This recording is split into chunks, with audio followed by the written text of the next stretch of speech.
Hello and welcome to the 13th episode of the Wagner Students for Criminal Justice Reform podcast. I am your host, Thurston Powers, and Saya Joseph joins us to co-host. Tonight, we have a guest, Stu Greer. Welcome to the show, Stu. Thanks for having me. So, Stu, your area is evidence-based policing, yeah? That is certainly my area now, yes, amongst many. So what has been your sort of career path, and what are you working on now? Well, I'll start from the beginning. I've been involved in the emergency services for probably close to 30 years now, starting off in the emergency medical field and then working my way into policing, which is where I currently work. I'm currently a lieutenant in a police department in northern New Jersey. And I'm pleased to be with you guys because I'm also a graduate student at NYU, so I appreciate all the work that you're doing. In my current role, I serve as a detective lieutenant, which means I'm in charge of criminal investigations, handling our detectives. I also work in internal affairs and training, and then sort of worked my way up through the ranks. So I've had exposure to a wide range of policing issues from a sort of a mid-sized municipal agency. Part of that has brought me to this field of evidence-based policing, which is probably one of the things I'm most passionate about, and has led me to join with a few fellow other police officers and join and create the American Society of Evidence-Based Policing just a few years ago. So how do you define evidence-based policing? Because, to me, that kind of sounds like sort of hypothesis testing and kind of like seeing maybe running experiments. What does it look like in the field? Well, you wouldn't be far off from saying that. The problem is that's probably not what you're going to see in the field. Evidence-based policing in its broadest sense is really figuring out what works in policing and ensuring that what we do in terms of our practices, strategies, are based upon some grounded research and the best possible scientific findings. So there is certainly an element of conducting testing, testing hypotheses, trying to determine what works and what doesn't. And there's room to sort of bring experience into that. Recognizing experience is very valuable, but it shouldn't be the end-all, be-all. We need to take that a step further. So, like, in terms of like brass tacks, what would a evidence-based policing technique look like? Well, maybe the easiest way to define that is what would an evidence-based policing, or what would be the opposite of that, right? So what would not be an evidence-based tactic? And perhaps the best example I can use is something which is used in probably most of the police departments you'll find across the country. It's this concept called random preventative patrol. So for those of you who are familiar with any sort of policing, if you think of the old police shows or those things, you'll start off with a roll call, where police officers come in, they get their assignments, they're sent out to their beats or their districts or their areas, and they're told to patrol their areas to prevent crime. And the idea is that randomly driving around their beats or their assignments, they'll then deter crime by their presence. Well, one of the first studies that was done in policing was actually back in the 1970s, done in Kansas City, and it looked specifically at random preventative patrol. And there were certainly some issues with the way the study was conducted, and it needs replication and so on. But basically, we know that random preventative patrol as a deterrent measure is probably pretty ineffective. You will occasionally come across something and stop a crime, but you're just as likely not to do it. The alternative to that, we now know from some rigorous trials that have been done, that a more focused, targeted, strategic approach is a much more effective way. So the question of if we know that preventative patrol randomly is not an effective tactic, but we know that police departments are still using it, that's sort of an example why we think it's so important to start pushing for more advocacy in terms of evidence base. So would the other end of the spectrum be like something like CrimeStat? Well, sure. I mean, when you look at CrimeStat or CompStat, I mean, we're now we're transitioning now even to I think New York is moving to neighborhood stat, where they're taking that same approach. There may be some evidence base behind that. People have certainly studied that. I would submit to you that CrimeStat is more of a data-driven approach, looking at trying to make sense of this vast amount of data that we collect in public safety, to then start to say, what do we do? How do we then deploy our people? How do we ensure that people are tracking things accurately? How do we ensure that we're on top of trends and what's going on? I would say there's probably a difference between that CompStat and those data-driven models that's making use of the data that's there. But then once you have that data, what do you do with that data? What strategy do you deploy? And how do you know that that strategy is the best strategy, or is perhaps better than another strategy? Or how do you know that strategy that you deploy is not causing more harm rather than causing good?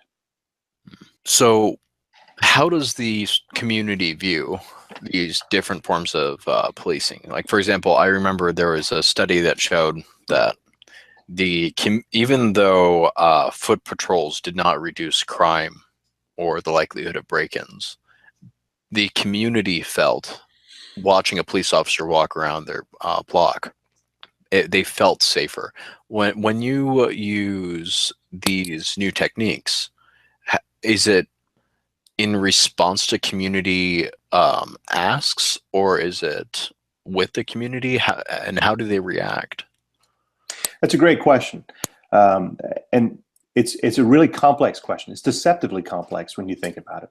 So there's a couple things you have in there. When you talk about actually foot patrols is a great experience, a great question. Jerry Ratcliffe is a professor. Dr. Ratcliffe is down at Temple, has been doing some really, really good work looking at the effectiveness of foot patrols in Philadelphia, working very closely with the Philadelphia Police Department. So what we're actually looking at, there are studies going on at the moment. What is the impact of a foot patrol in a specific area? And when we talk about, I'll get back to your question about the community perception, but when we get to the evidence base, how do you measure something like this? They're actually randomly assigning foot patrols to certain areas as opposed to others, and they're measuring what that impact that has on crime. They're then looking at alternate experiments, looking at seasoned veteran officers in that location as opposed to rookie officers. What's the difference with that? And they're also measuring what impact does it have on the perception of crime.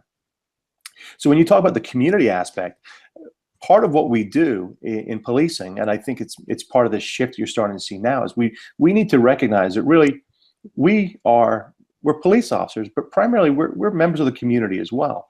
And we have to take our orders or our direction from those in the communities that we police. And so what they've found is that if people, crime may have actually gone down in a neighborhood, but if people's perceptions of crime has not decreased, the question is, are we really having the effect we need to have? So by putting foot patrols into an area, you accomplish a lot of things. And I can tell you, because I started on a foot patrol for a number of years in a housing project. By walking a specific beat or specific neighborhood as a police officer on a foot patrol, you get to know who lives there. You get to know who are the troublemakers, but just as importantly, you get to know who are the people who are not the troublemakers, who are the people who are influential in the community, and you can gain their trust, they can gain your trust. So it's critically important putting people in there. If I circle back to your other point about what is the community input into some of these policing tactics, I think there's a bit of a disconnect where perhaps the community doesn't understand some of the tactics that we use. Partly that's a communication problem from the police department. And I would also say that for a number of places, perhaps the police departments don't necessarily understand the value of have community buy-in to those tactics. We've talked about community policing for years, where it's this very, very wide, very vague concept. It means something different in one agency to the next. But the idea of actually having your community partner with you to build those strategies, tell you what's important, and sort of tell you their tolerance levels. What are they willing to accept as part of that social contract to make sure that their neighborhoods are safe? So it's a hugely important question. It's very multifaceted, but it's certainly an area that needs further study, and we need to be looking into it. I hope that answered the question. Yes, it has also given me a lot to think about. So the idea of sort of what the community will tolerate, that's an interesting idea, because I mean, for example, in the sort of like East-West Ferguson divide, I think that it would be fair to say that there was a disagreement on what would constitute like criminal punishment. For example, like some communities would say that a kid smoking marijuana should not be arrested and sent to juvenile detention or whatever, whereas other communities might say yes. And how we sort of respect differences in communities when they share the same municipal jurisdiction. I also wonder about that. Sure. Well, I think that there has to be an important distinction to be made, and I think certainly with the national dialogue going on now with policing is tremendously important. But I think what's very easy to do is to fall into this catchphrase of policing needs to change this, policing needs to change this. Police officers will follow the rules that are established from them. Legislatures set what those laws are going to be. I mean, there are various different levels of a police officer can take a certain action based upon their policy or their direction from their agency. For my own agency, for example, we have written rules and regulations, policies, and directives. We're then governed by a county prosecutor's office that will give us their written directives, which we must follow. They're basing those directives off the New Jersey Attorney General guidelines, which sets the ceiling for New Jersey law enforcement. So, and within the state of New Jersey, we will have to follow a set of rules and regulations. You cross the bridge into New York, it's a different set of laws. So something may be a criminal offense in one jurisdiction and maybe a misdemeanor in a different jurisdiction. So I think there has to be that distinction. When I talked about what a community will tolerate, I'm really thinking more broadly in terms of the social contract. And there's a national dialogue going on about the moment. How do we as police officers define ourselves? What is our role? And you may have heard this. It's this whole concept of the guardian versus the warrior.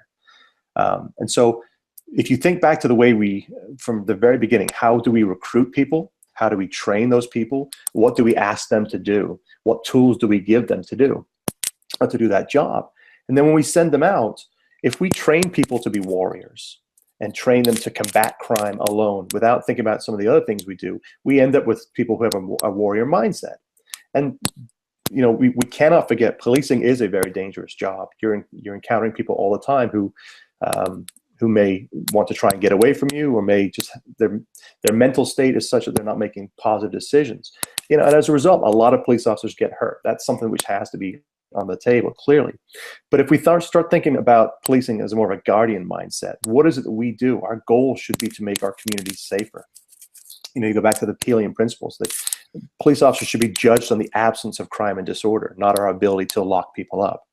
You know, so once you start thinking in that different mindset about trying to become a guardian more than a warrior, then we need to start going back to how do we select people? How do we attract people for the position, first of all? Then how do we train them? What are we telling them to do once we get there? What kind of tools are we giving them?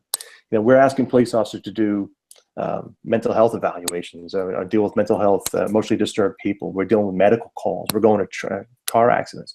It's a huge remit of tasks we're asked to do. So I think when I talk about that, I say, you know, any good police officer working in their beat, their district, their neighborhood should have they should understand the people who live there. They should know those people, and they should know there's going to be cultural differences you encompass when you have people from different parts of the world who move to where it is you live. So you have to understand that. That's what I was talking about with respect to being a good guardian of your community, understanding your community, understanding what is accepted, what is not, recognizing that we are bound by rules, regulations, guidelines, all these different things that we have to follow. I guess my question is kind of feeding back off the community perspective. Like, what part of the community, like, let me see how I phrase this. Which community do you respond to? I feel like this goes back to what Thurston said of how people have the perception that when you have officers in the neighborhood, you feel safer. But I'll give more of an anecdotal example of I live in East Flatbush. It's one of the highest crime rates area, and I see police officers in every block, and I necessarily do not feel safer. And I feel like there are a lot of people like myself who don't feel safer when you see police officers, because there's the perception of crime going on. Like, oh my God, what's going on? You know, so how do you kind of reach to those community members who aren't necessarily on the side saying, oh, more police officers make me feel safer? Yeah, so are there efforts to kind of connect with those people? Like, how do you address that? That's a great question. And that's one of those things where it's a constant battle, I think, right? So if you look at the NYPD, and I don't know all their inner workings, but they have officers who they have officers that are able to assign to various different tasks. They have neighborhood beat officers now, I think, the MBOs, which are fairly new. The idea is they should be going out and trying to communicate with everyone that they can. we're always going to have that the squeaky wheel effect, I call it, right? So the person that's the wheel that makes the most noise gets the oil. So the people who come to all the community board meetings and are constantly complaining, those priorities are going to get moved up. You see that happen all the time. But there's a great danger that we're not talking to the people that don't connect with us. Because maybe they're working, they don't come to community meetings. That's where something like social media comes in. I mean, progressive or innovative departments have to find ways to connect with the people in the community that they don't typically connect with. Yeah. I think, and it'd be anecdotal as well. I would hope that those beat officers on the block at some point would start to have an effect, right? So eventually, if crime if there's a lot of crime in a concentrated area, it makes sense. You put your resources where the crime is. There will be a deterrent effect of having a police officer there that I think we affectionately call it putting a cop on the dot, right? If there's a dot showing there's a lot of crime there, you put a cop there, it's going to stop the crime. Yeah. It should, in theory. I mean, things will always happen. But over time, what you should start to see then is crime decreasing there. You should start to see business start to flourish again, hopefully. Kids hopefully can start to walk to school where they couldn't do it before. Those little subtle signs over time should start to hopefully increase that presence. And I would hope that as you're walking by, you should be saying hello and they should be saying back to you. And eventually, if the same officers are assigned to the same district all the time, they start to get to know people. Even in a place like New York, I would submit you could do that. So I've got a question. So like the dot is sort of a geospatial feature where doesn't that also correlate with population density? So places that tend to be lower income, lower square footage per unit, higher population density, even if the rate of crime in the surrounding areas is the same, a higher population density area will end up being a dot. Well, yeah, I mean, there's a lot of factors going into it. I mean, that is obviously a massive oversimplification. But the idea is that we have this data now, and you have to recognize that. I mean, I think that's something else we talked about, potentially talking about. You have to recognize data is only as good as the information that you collect. How do you collect it? How does it get analyzed? What is done with it from there? What we're starting to see, and most large departments have it, and I would submit you're starting to see a push towards more mid-sized to smaller departments recognizing is a crime analysis unit or an intelligence analysis unit where you can actually have somebody come in who recognizes the value of geospatial analysis and recognizes data analytics and can start to pull through some of the data, mine through some of it, and then actually start to see what are we actually looking at here. But I mean, you're absolutely right. But if you have higher density, there's potential to have higher levels of crime. When we talk about that, almost takes you to the idea of a hotspot, right? So a hotspot would be a sort of a micro place that is a sort of a concentration of crime. That we know now that an exceptionally small percentage of city street segments in any jurisdiction is responsible for a disproportionate amount of crime. So it makes sense that that's sort of where you want to target your resources to try and prevent that. If people are being victimized in a certain location, you need to try and address that. But I mean, that we know it's not as simple as the data tells us to go here, so we need to go there. You have to look a lot further than that. So one of the things that I run into sometimes is I will have a idea of how things work, and then when I start dealing with the data, I will be surprised. Has there been anything in evidence-based policing where you were like, that shouldn't work, and yet it does? I think we should be overjoyed when we find that. Yeah, that's absolutely. Sort of the basis of evidence-based policing. I'll give you an example that I learned about actually through my previous graduate work. So I did graduate work in the UK, looking into applied criminology. So the idea of taking criminological theories and how do you then translate that into the operational world of policing, which is a complex task. But one of the principals in the graduate program there had done a lot of work on restorative justice and domestic violence issues. And one of the examples that we were given was a simple concept where somebody said, if we have a victim of domestic violence and the incident takes place on a Saturday night, maybe we should go back on Sunday afternoon or Monday morning to check on them and to make sure they're okay. And intuitively, that seems like a logical thing. It goes back to that guardian mindset. We've dealt with someone who's a victim of domestic violence. Let's follow up with them and make sure that they're doing okay.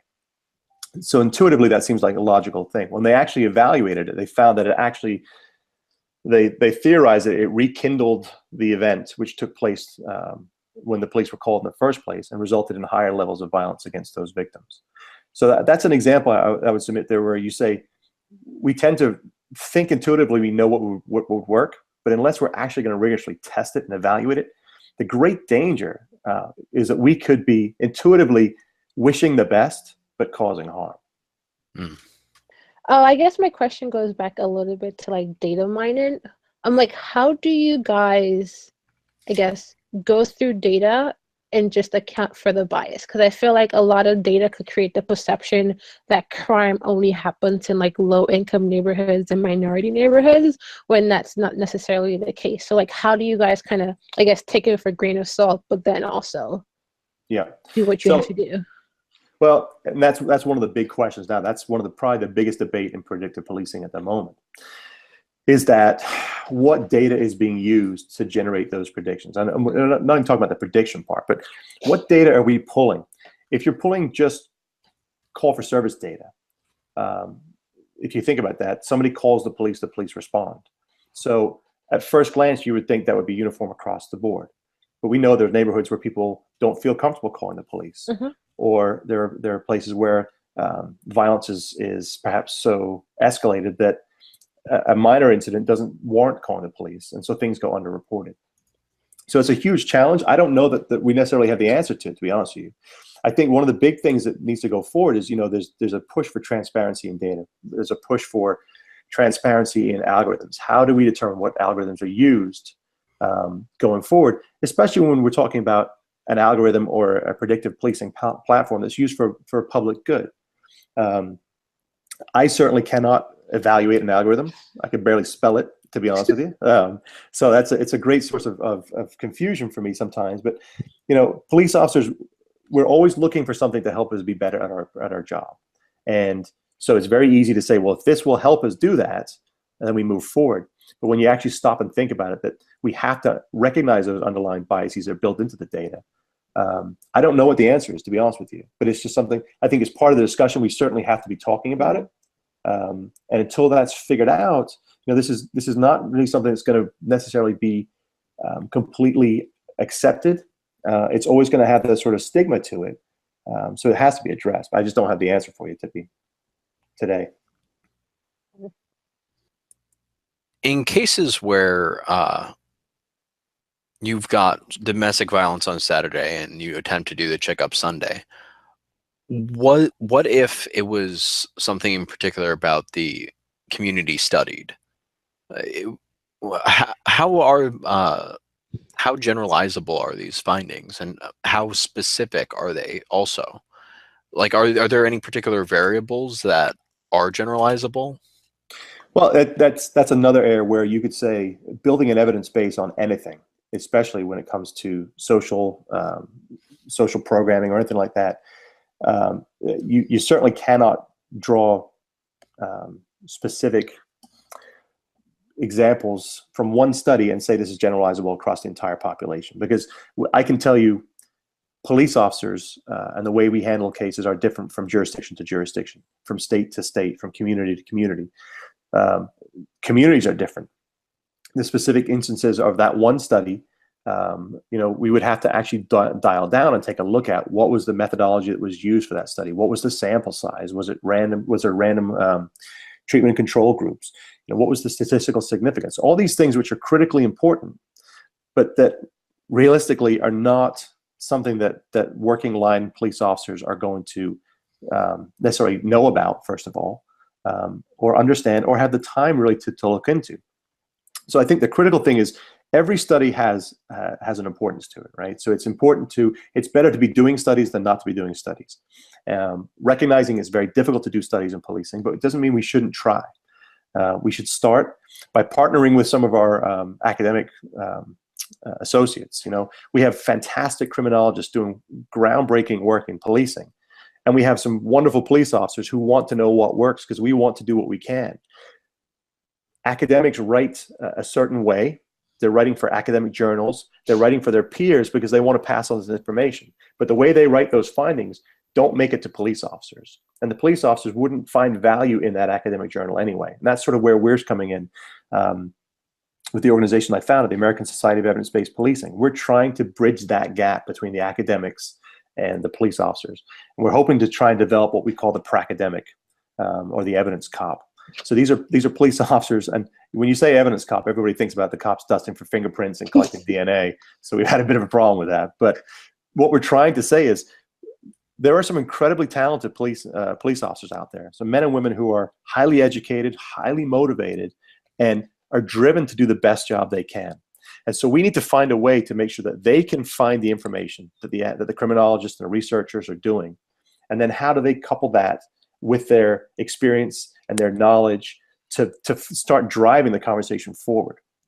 So if I circle back to the original question, I think there's a great danger in pulling information from one single study and saying, this study suggested this, so therefore we need to do that across the board. I would suggest you need to replicate. You need to try to adjust for different factors. And finally, once you have a large enough body of knowledge, then you can do a sort of systematic review or meta-analysis and see, do these results look like they would be generalizable? I have a question, I guess. I guess this has been a fear of mine since the recent election. And I'm like really proud, I guess proud is not the right word. I'm really impressed with all the innovation in policing that has been going on. And I'm very fearful that we may lose that progress. I feel like a lot of this innovation was based on that we were getting the funding to even experiment with those things. Mm-hmm. So how do you kind of see the outlook of this innovative policing? Like, what happens if the money has to be redirected or the money isn't coming in? Do you feel like we will maintain the progress or lose the progress, the little progress we've made in this era, I guess? Yeah, that's again, it's another great question. And I don't think anyone really knows. I think only time will tell. I know there's been a lot of innovative work being pushed out with support of the COPS office, coming from the Bureau of Justice Assistance. So there's a lot of grant-funded research which has been pushed out. A lot of really innovative initiatives, as you mentioned, the Open Policing Initiative, Smart Policing Cities, are a lot of different things which are being done to say, let's start to evaluate. I would certainly hope we continue to see that. I think what you're starting to see is more and more the professional organizations in policing are recognizing the value of this. There's enough senior leaders in our profession who are saying, listen, there has to be an evidence base behind what we're doing. We have to constantly be evaluating ourselves. The funding is going to be critical, but I think you're also going to find criminologists, by their nature, they want to understand what works and doesn't work and what causes criminal conditions. Police officers, by our nature, we want to find those tactics that work. We want to find what's going to make us more efficient, what's going to make us better at our jobs. How do we protect people better? I think you're going to see that continue, but certainly the amount of funding, whether that continues or increases or decreases, will be something we have to watch very closely. Yeah. And I think that the one thing we have learned in the past year of politics is that we really have no idea what's coming next. We really don't. So who knows? Maybe Sessions and maybe some of the more grants actually get issued rather than less. Who knows? That would be nice. That would be nice. So we've touched a little bit on sort of predictive analytics.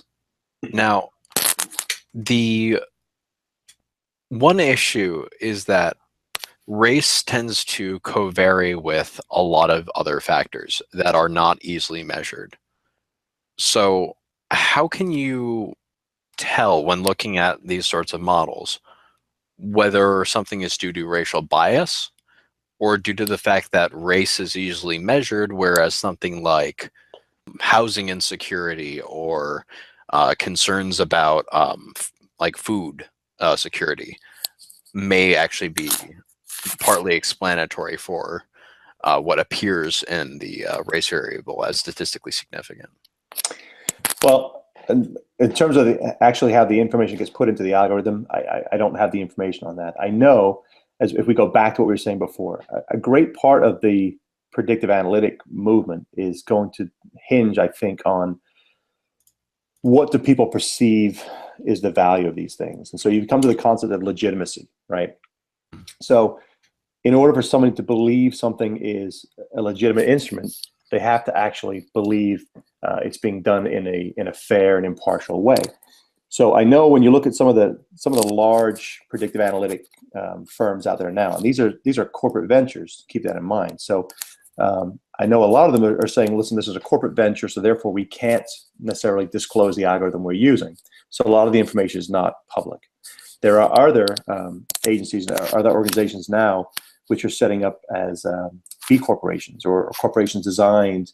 They are a corporation, but they're designed to promote the public good. And the one that pops to my mind is the Hunch Lab product, which is by Azavea out of Philadelphia. And I had the chance to meet with some of their folks. They're very, very conscious of this, and they're saying they think the best way to move forward is to have open source data, open source algorithms, so people can actually see what information is being collected and see the way it's actually being utilized. I think that has a number of benefits. I, as a police officer, again, I'm not going to be able to evaluate an algorithm. It's just not going to happen. Otherwise, I would have been a computer programmer or an engineer. I'm clearly not, if you'd see my math grades. So I'm not going to be the one to do that. But I need to have some value. I need to have some understanding that the product I'm using is going to make me better, more effective, more efficient. But I need to recognize that there potentially is bias in there. And the question I should be asking as a police executive is, how are you accounting for that? How are you, the manufacturer, or the programmer, the engineer, how are you accounting for that?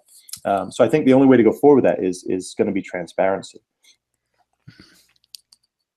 Which is difficult with a lot of this analytical research, because a lot of times they use sort of black box methods. Yeah. Where it's kind of like, make a 1,000 trees and see what's most predictive. And then you're kind of like, well, why was being near a taco stand predictive? And they're just like, well, we don't really know, but it is. Yeah, I mean, so if you look at some of the work, Joel Kaplan out of Rutgers is doing some work on risk terrain modeling. And really what they're looking at is they're saying, if you start to look at some of the information on crime now, where crime's taking place, and then sort of scan back a little further and start to look at what are some of the environmental factors that are there. And by environmental, I mean businesses, risky locations, high transit areas, traffic areas. And they've been doing quite a lot of work looking into that. Can you start to make forecasts now looking at some of the other predictor elements which are there, which are maybe not related to people per se? So it's certainly an interesting field. And I think as you watch, it's going to just expand exponentially as we move forward. I feel like you said at the beginning, just talking about policing and criminal justice is such a behemoth of a topic. Oh yeah. It's just so much to do, so much to talk about. But I really do appreciate these little steps that are being made, these small conversations that police officers are willing to have with the community. But I like to think, and listen, I'm a police officer, and I have been for 20 years. So I have my biases, and I recognize my biases. But I can say anecdotally, I work with a fantastic group of men and women who come to work under, sometimes it's a nice day, sometimes it's a difficult day. But they recognize that, and they come to work, I believe, truly, with their hearts, they want to do the right thing. People don't get into this job to say, I'm going to go and hurt somebody. That's not something that we're looking to do. So we are imperfect. And I tell people all the time, we are sons and brothers and fathers and neighbors, sisters, mothers, daughters. We're like plumbers or electricians or dentists or bus drivers. We're no different from anybody else. And if you go back to that whole concept of what is a police officer, we are citizens, community members who are paid to make the community safe and to enforce the shared norms and laws. That's really all we are. And it's easy to lose track of that in this discussion. That we say we want to treat it as professionals, and we professionalize our occupation, and we take great pride in that. But there has to be that dialogue back and forth, that we are part of the community. We are the public, and the public are us. And we have to keep that together. And so if we can't have these discussions, the great danger is that you'll be seen as that occupying army. And you may be able to suppress crime, but at what cause? And I think that's what we've seen over the past couple of years. So, when we go forward with our organization, our goal is to try and say, let's reach out for those police officers that we know are out there. And I use myself as a perfect example. I had no concept of evidence-based policing or analyzing any of this information or looking into the impacts of what we were doing post or following an arrest. That really wasn't on my radar, despite being the best police officer I could be for probably 15 years. And once my eyes were opened, I just can't see the profession some other way. So there's going to be hundreds of thousands of me there across this profession. How do we reach those people? Once we start reaching my peers and say, just think about it this way, engage with the people that we've sworn, taken this oath to protect. I think there's no way that we can go back. I think we have to keep moving forward. So I'm very confident it's going to happen. And to build off that, I think that sometimes the political discourse, I think it's expedient to sort of blame the police or to blame the people actually tasked with implementing the laws that the politicians themselves have implemented. It's just like, oh, the guy got attacked for selling cigarettes to evade the sales tax. It's just like, well, I mean, who's the one who set the sales tax on cigarettes to the point where there's actually a black market for them? Sometimes politicians can create these sort of incentives and then kind of create a situation where there is conflict, where normally between two consenting adults engaging in trade there would be no violence. Yeah, policing is a difficult job under the best of circumstances. And I can tell you from firsthand knowledge, you never really know what it is you're going to encounter, because we're human beings. We are, and the people we deal with are human beings. And people do not make rational decisions all the time. So under the best of circumstances, you may think something is very minor. It can escalate very, very quickly. And that's part of the reason why police officers are afforded some of the protections that we have, is people tend to recognize that.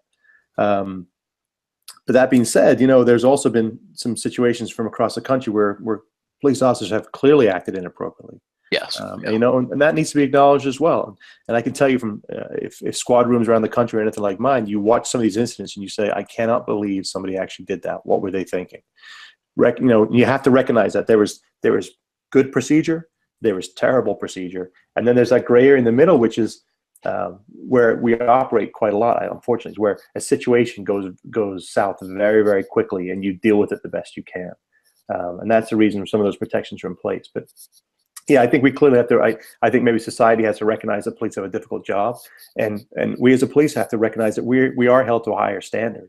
There's going to be society expectations. We have to match those. So it's not a complex, or it's not a simple discussion in any respect. It's a complex profession, and it's a complex organism, I would suggest, when you talk about policing in general. And I think that there's also a role for the citizen in terms of seeking legislation to make some of these things a little bit not only easier for police, but easier for their communities.